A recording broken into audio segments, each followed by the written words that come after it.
Bonjour à toutes, bonjour à tous, on est lundi fin de matinée, le week-end était plutôt frisqué à New York, à peine encore 10 degrés lundi matin, midi, c'est l'automne, ça y est, c'est arrivé à New York.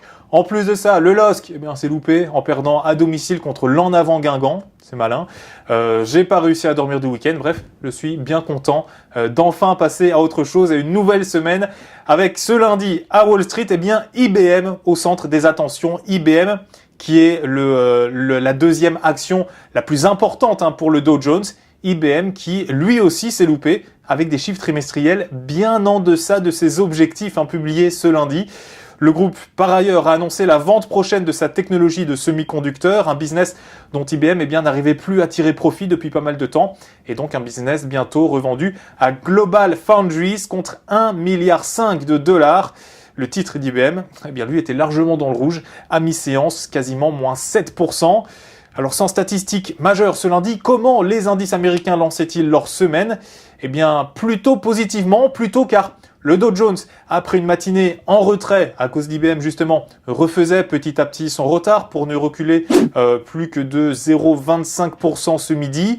Le S&P 500 et le Nasdaq, eux, avançaient correctement. Ils glanaient respectivement 0,28 et 0,55%, donc toujours dans le sillage des grosses poussées de vendredi dernier. Les autres sociétés à faire parler d'elles, excepté IBM donc, Apple. Alors pourquoi Apple ?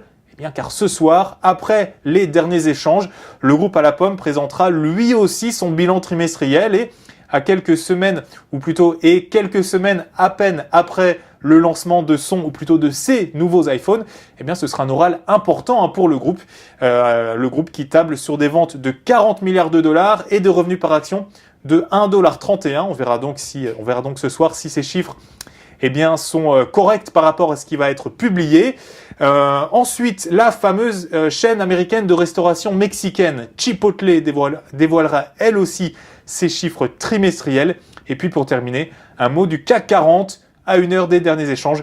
Il cédait quasiment 0,90% avec les mauvaises prévisions de croissance en Allemagne qui faisaient donc largement pencher la balance en territoire négatif. À demain.